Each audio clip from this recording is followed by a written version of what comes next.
श्री रामचंद्र भगवान की जय। आप सुंदरकांड रहस्य का ये संक्षेप में वर्णन सुनिए। इस भाग में भगवान श्री राम ने नीति युक्त बातें कही हैं। लक्ष्मण से उन्होंने अग्निबाण मांगा है। लक्ष्मण मान सरासनयानो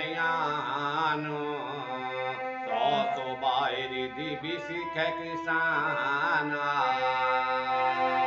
सट सन विनय कुटिल सन प्रीति सहज कृपन सन सुंदर नीति ममता रत सन ज्ञान कहानी अति लोभी सन विरति बखाने क्रोधई सम कामी हरि कथा ऊसर बीज बये फल जय था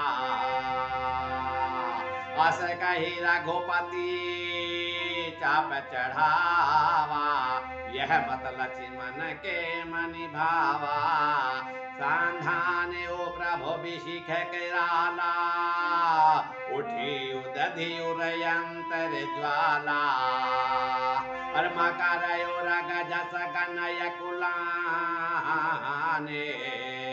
जरत जंतु जल निधि जब जाने कनक थार भरे मन गण नाना विप्र रूप आयम तजिमाना डाट ही पय कदरी फरही अरे काट ही पय कदरी फरही कोटि जतन कौशीचे विनयन मान खगेश तब डाट ही पय नवनीचे याव राम जय जय राम।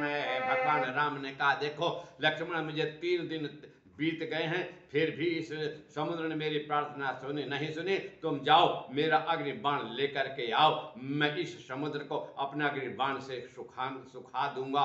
देखो अरे दुष्ट के साथ में शांति की बात करना और विनती की बात करना तथा दुष्ट के प्रति प्रेम प्रकट करना, जो स्वाभाविक रूप से कंजूस हो उसे सुंदर सुंदर नीति की बातें सुनाना और जो ममता से भरा हुआ हो उसे ज्ञान की कथाएं सुनाना और अति लोभी बहुत अधिक लोभ में जो भरा हुआ हो ऐसे व्यक्ति को वैराग्य की कथाएं सुनाना, क्रोधी के प्रति यानी क्रोधी को शांति का पाठ पढ़ाना और कामी पुरुष को हरि की कथा सुनाना।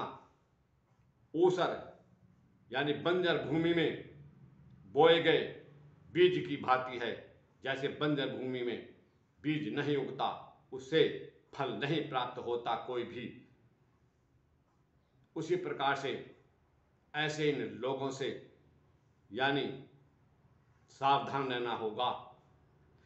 भगवान राम ने जैसे ही बाण चढ़ाया तो सारे जीव जंतु समुद्र के यानी बेचैन हो गए और जब जान लिया समुद्र ने ये तो मेरे अंदर के जीव जंतु बड़े दुखी हैं, तब वह विप्र का रूप धारण करके और सोने के थाल में अनेक प्रकार के हीरे मोती आदि लेकर के भगवान राम के सामने उपस्थित हुआ है।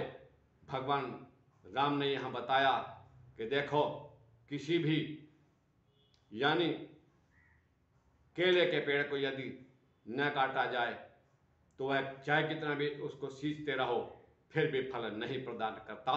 इसी प्रकार से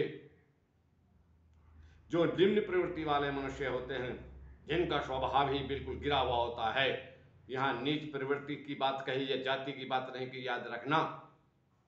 तो वह विनती नहीं सुनता, डांटने पर ही निम्न विचार वाला मनुष्य विनती या फिर यानी समझाने वाली बात नहीं समझता है, तभी समझता है जब उसको डांटा जाता है।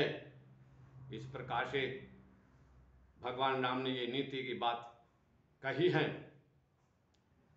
विषय विकारों में जो आज फंसे हुए लोग हैं ना, उन्हें बहुत कथाएं जो सुनाई जा रही है वो लाभकारी नहीं हो रही, वो अपनी विषय वासना को छोड़ नहीं रहे।